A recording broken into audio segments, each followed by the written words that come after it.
Welcome Trinidad and Tobago to our News 4 report, a product of the Government Information Services Limited. I'm Nicola Barito. Let's take a look at the headlines.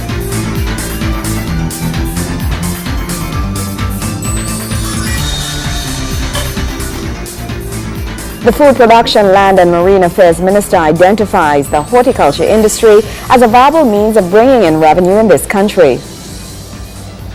Minister of the People and Social Development offers support and psychological services to a grieving family. Education on water conservation in this country extremely crucial, according to the Minister of Gender, Youth and Child Development. And in sport, National Flour Mill surges to the top 3 of the first division in the North Zone Basketball League. Thank you for joining us. To our top story. Food Production, Land and Marine Affairs Minister Senator the Honorable Vasant Bharat is identifying the horticulture industry, specifically the Orchid Society in this country, as a viable means of bringing in revenue. He was speaking at the launch of the Orchid Spring Show hosted by the Trinidad and Tobago Orchid Society at UTT's South Campus. Verna Bharat has more. Minister of Food Production, Land and Marine Affairs, Senator the Honorable Vasant Bharat says the Orchid Society in this country has a lot to offer. He says there are numerous avenues for business opportunities via the horticulture industry in this country. He was speaking at the launch of the Orchid Spring Show hosted by the Trinidad and Tobago Orchid Society at UTT's South Campus. Minister Bharat expressed amazement at the various exhibitions and beautiful compositions. Yeah, no, I really am here to show my support to the Trinidad and Tobago Orchid Society for the wonderful work that they're doing. I don't think it's a secret that since we've come into office, we've been attempting to look at business opportunities, not just as far as the food production sector is concerned, but the entire agricultural sector. And of course, this represents a significant opportunity for our horticulturalists in Trinidad and Tobago to import substitute a number of flowers and plants that we bring in on a regular basis, almost probably on a daily basis, for decorative purposes. The theme for this year's event was Orchids, a tribute to mothers, where over 11 orchids were on display. Minister Bharat says although many have viewed the field as mainly a hobby, the venture can be a significant business opportunity as well. He adds that this country's tourism trust can be greatly impacted by this initiative. We can highlight to the world that we have some specific varieties and we have some beautiful orchids that we can showcase to the rest of the world, which will actually assist in our tourism trust. So I was asking earlier on the President of the Horticultural Society if they've approached the Ministry of Tourism, who I would think should be very interested in this type of event to ensure that we can showcase another special asset that Trinidad and Tobago has in its armory. This member of the Orchid Society says there is much potential for growth and development in the Orchid Society of this country. It contributes to the stock of events in Trinidad and Tobago. There's tourism potential, there's export potential, and there's import substitution potential for Trinidad and Tobago. Added to that, it allows another vein of activity into the country, growing orchids, into the horticultural environment, for landscaping, for office landscaping, landscaping of events, in events management. So there are a lot of potential that is happening here. What is happening in the orchid world in terms of hybridizing is also happening in Trinidad, making it even more competitive. Verna Bharat, News 4. Minister of Gender, Youth and Child Development, Senator the Honorable Verna St. Rose Graves says it's crucial that persons be educated on water conservation in this country. She spoke at the signing ceremony of the Memorandum of Agreement between government and the Togo Foundation. Can benefit. And I am trusting Minister of Gender, Youth and Child Development, Senator Verna St. Rose Graves, is urging persons to make the extra effort to conserve water. The minister says the practices of long ago should be remembered as the culture of water conservation was greater. The water harvesting, if we read the document, comes with a question of consciousness of the environment. That is what the Green Fund is about. Consciousness of the environment and the whole question of community and environmental literacy must play a critical part in the empowerment of people. If people understand themselves in the context of their community and they understand the things in their community that give them strength, they would be so at one with their community that a lot of the problems would be taken away. The water harvesting initiative comes on the heels of the National Youth Volunteerism launch, and Minister St. Rose Graves says collaboration between the two entities will be beneficial. I am trusting and hoping that we can see some linkage between the youth volunteer program, the National Youth Volunteer Program, and the whole question of water harvesting and community and environmental development and so on. I think it would make a good linkage, and we have to recognize too that, and I'm pleased to hear it said here, that government cannot do it alone. Government cannot do it alone. We need to have other stakeholders on board. We need to bring people to the table. We need to come together so that we can get the greatest impact that we need to get out of what we do. The Toko Foundation has been granted some $17 million for a rainwater harvesting project. The foundation, which is now a member of the international organization Global Water Partnership, will receive a startup sum of $4 million in 2 weeks. Verna Barath, News 4. News 4 will be back right after the break. Stay with us.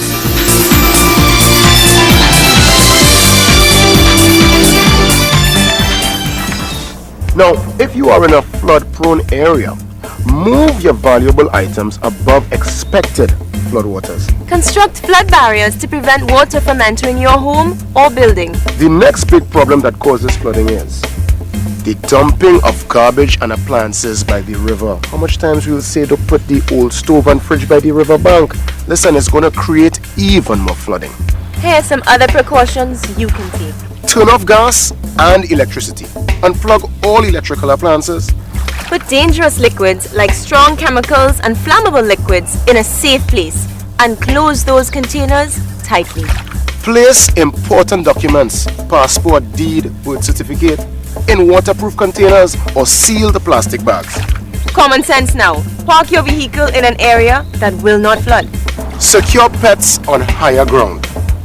Have an emergency plan for your family or business so you'll know what to do beforehand, where you will go, and how you will deal with the flooding situation. That was some real good tips, Dee.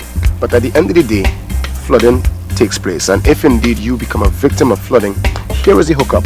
You need to contact your regional corporation or the ODPM at 800 ODPM. Great, Jason. Remember, damages caused by flooding can be minimized. So let's plan and prepare. In order to safeguard our family, our community, and our country. A message from the Ministry of National Security, Office of Disaster Preparedness and Management.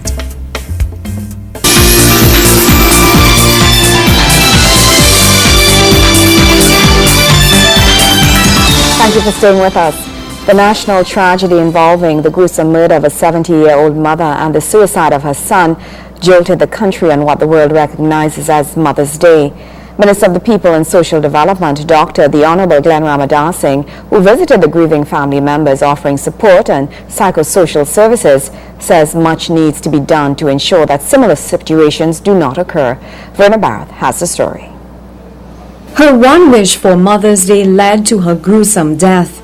All Bhatia Ramsumer wanted for Mother's Day was to make peace with her estranged son. What was supposed to be a day of reconciliation, however, turned tragic.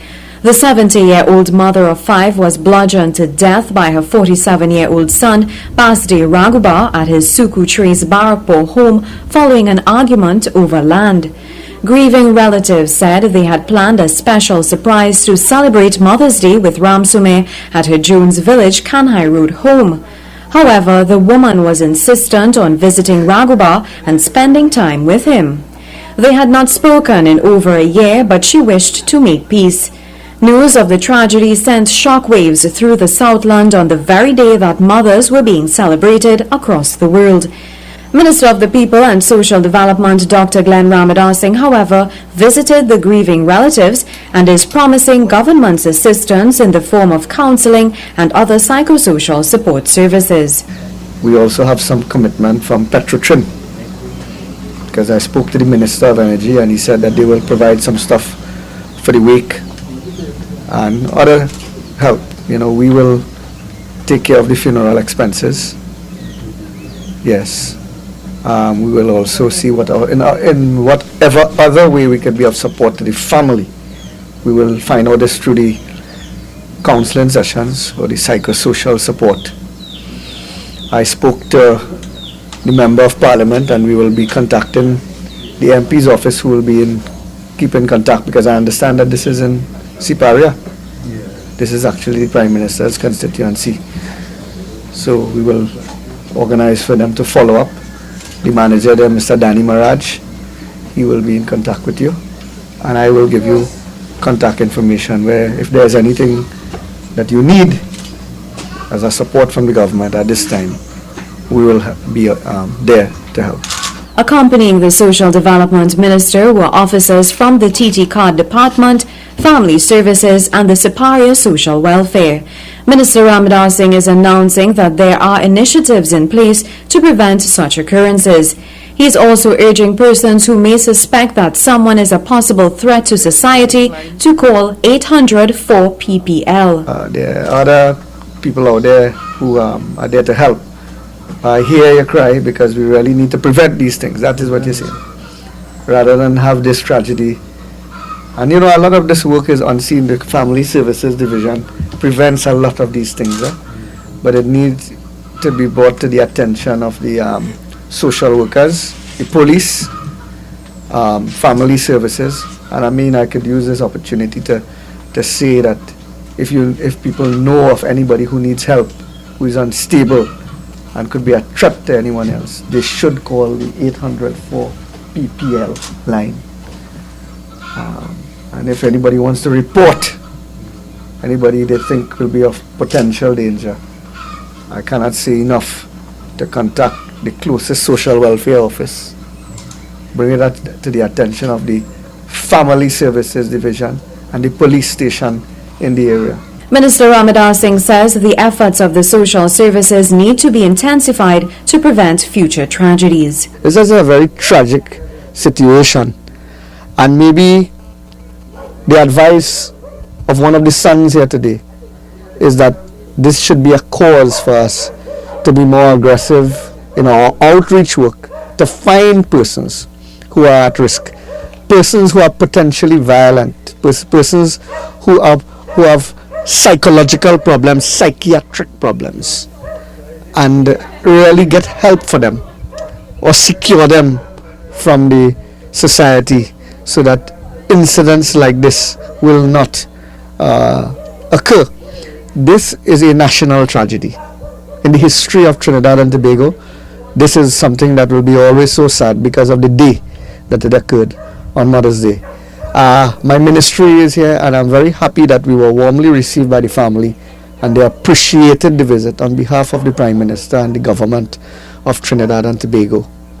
And therefore, I feel that we have brought a little more comfort to them. Vuna Bharath, News 4. Wayne Cunningham has a sport report right after the break. Stay with us.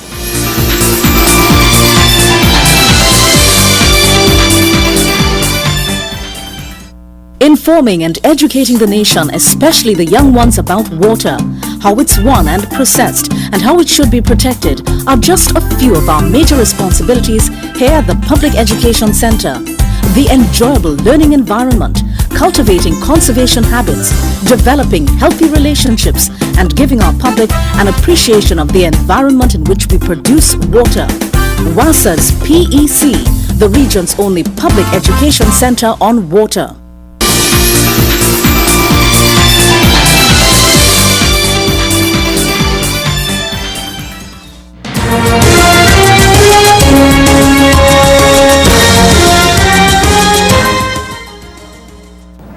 Welcome back. The sport of boxing has often been in the news for the wrong reasons, with perceived overwhelming risks in the administration of the sport. Those perceptions have been laid to rest with the qualification of Carlos Suarez for the London 2012 Olympics. Most, if not all, the stakeholders in the sport were at the Hazley Crawford Stadium as boxing basked in the light of its recent successes in and out of the ring. Wayne Cunningham has more in this report. A sense of pride emanated throughout the VIP room of the Hazley Crawford Stadium as the sports company of Trinidad and Tobago hosted a reception in honor of Olympic-bound boxer Carlos Suarez. That pride was emanating heavily from the Honorable Anil Roberts, Minister of Sport, as his efforts to fully unite the boxing fraternity has borne fruit. I'm telling you now, I am very happy, and I will talk now, because what talks for what we do is athletes producing. We just had sailing qualify for the Olympics, sailing, first time since 1964. Forget George Bovell. George Bovell qualified and going for a medal, and I coaching him for free. That easy. We're talking about sports that we never had. The qualification of an Olympic boxer could not come without unity. They thought it had war between amateur and boxer pots, and amateur and professional, and kickboxing, and everything had war. I ain't see no war here. I see everybody utilizing their skill for what is best in Trinidad and Tobago, and that is what boxer pots do. Yes, he's not the most well-mannered. He don't dress the best. His tie not matching his suit right now. I'm trying to help him with that. But what we could say, give Jackie jacket even if it not looking good, and give Jimmy gym boots. He bring Olympic qualification to Trinidad and Tobago. And let me listen to the talk shows now, because well done. It is not a simple feat to qualify for an Olympic spot in boxing, especially from the Americas. Boxing ain't no easy sport, especially with them Latins. I ain't even know what the judges were pressing the button. They say it does work. I still to see that thing properly. But to go down in Brazil and for a Trinbagonian coached by English people to qualify for the Olympics in a sport that is not like my sport, swimming or track and field, where if you run, you win, you lose, you fall down. Boxing still has a subjective element, as much as they try to say three judges must press the button at the same time. Barely missing out on qualification was light heavyweight Andrew Furman. Special advisor to the Trinidad and Tobago Boxing Board, Boxer Potts, recapped how that unfolded. Unfortunately, Furman cut up his man as the minister just said. I don't understand what fight they was looking at. A man get his nose bust, they stop the fight. Too much blood. A man get cut, blood running all over his face, they stop that one. They stop it, they clean up the cut. Fight go on. The man open up the cut again. They stop it, they call the doctor, say, we get in this time. Fight go on. Unfortunately for Furman, he cut up the Venezuelan so bad that the Venezuelan could not have gone on to win gold to pull him forward. You know, it was a real sad thing. The Minister of Sport is intent on having less of those sad days in the future. I have 2 more Olympics to produce more boxers. Next time, we will have 5 or 6, a whole team going, not just one, with all local coaches, all local management moving in. And by that time, we'll also have professionals moving up the rankings one by one. Wayne Cunningham, News 4 Sport. Moving to basketball, in a mere 3-day national, Flower Mills has surged into the top 3 of the first division in the North Zone Basketball League with 2 impressive wins over key opponents. Wayne Cunningham has a rundown of the scores. On Sunday, the first division of the North Zone Basketball League was thrown wide open when NFM defeated the highly talented Caledonia Clippers to send a message to front runners Detour Shakatak and the Defense Force. Flower overcame a 5-point halftime deficit to register 82-71 win over the Clippers, despite the Caledonia squad getting good contributions from star players Kenyatta Alfred with 15 and Cohen Laris with 14. NFM got solid performances from Kerry McMillan, who dropped in a game-high 17 points, while Ashton Demorel with 14. In Game 2 on Sunday, Shakatak kept in the hunt with a hard-fought 73-72 victory over Police. The law was always in the match, as they trailed by just 2 at halftime. Randy Greenidge was a hot man for Police with 17. He got good support from Hainsley Modest with 14 and Don Wilkinson, who scored 10. The high scorer in the night was the ever-dependable Kurt Christian with 18. 14 from Andy Best was the other notable contribution for the multi-time champions. In the feature game last night, National Flour Mills secured a win which put the spotlight firmly on Rice and Road. They defeated the much talked about Diego Martin All-Stars by an impressive 10-point margin. Gershwin Duncan with 17 and Roger Lewis with 12 could not do enough to stop a rampant Flower Mills, who led 32-30 at halftime. Once again it was Kerry McMillan doing the damage for NFM. He scored a game-high 22 to lead his team to a 67-57 victory. Matches continue on Thursday in the North Zone, with a First Division doubleheader being the feature. Wayne Cunningham, News 4 Sports. News 4 continues after the break.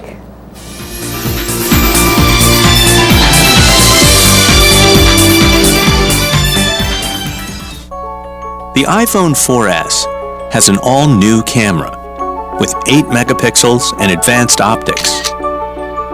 So it lets you capture stunning photos. And because it's an iPhone, you can do things you never imagined possible with a camera.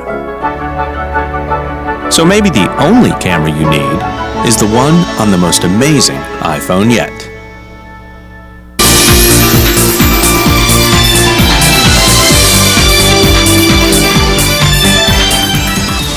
Welcome back. Science, Technology and Tertiary Education Minister, the Honorable Fazal Karim, has commended the University of the Southern Caribbean for what he describes as high-quality service delivery of its nursing students. He was speaking at the USC graduation ceremony where he applauded the school for the great impact it has had on society. Verna Barth has the story. Tertiary Education Minister, the Honorable Fazal Karim, is commending the University of the Southern Caribbean for what he describes as high-quality service delivery of its nursing students. He adds that USC's focus on innovation has resulted in 3 of its students representing the Caribbean region in a recent competition in the United States. The expansion of science and technology to include an undergraduate degree in nursing was also influenced by the need to provide support to the government to boost its healthcare sectors, and USC has continued to receive accolades for the high quality of service delivery of its nursing students.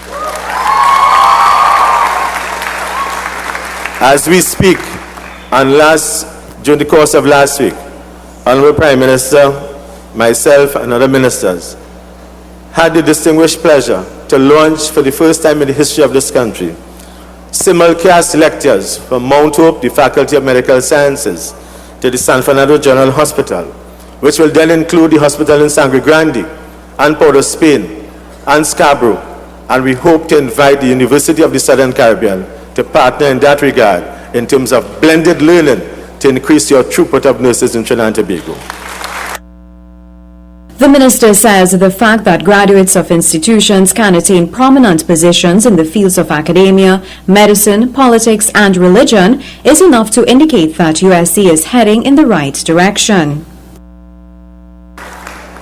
USC has recognized and accepted its mandate as a critical partner with the governments of the Southern Caribbean region and in their capacity building initiatives. In the area of sports education, the USC, with the full support of the Ministry of Sports and the Ministry of Education, hosted the visit of football legendary Cafu, along with a team of Brazilian footballers to Trinidad to conduct a series of training workshops and friendly games with local teams. And for that, we are indeed very grateful to you. The USC's women volleyball team has established itself as an emerging winner among its peers in local competition. The minister is suggesting that tertiary education institutions focus on all-round development of the individual. Trinidad and Tobago's future depends upon each citizen having the necessary knowledge, understanding, skills, values, and attitudes for a productive and rewarding life in society. Education is central to achieving this vision. It is therefore important that our institutions, like yours, build a foundation through intellectual, physical, social, moral, and spiritual development.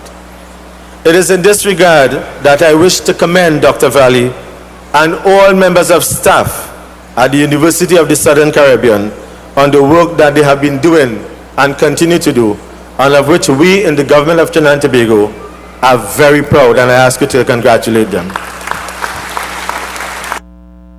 Veena Bharath, News 4. Well, that's how we wrap up this edition of our News 4 report, a product of the Government Information Services Limited. I'm Nicola Barreto. Thank you for joining us.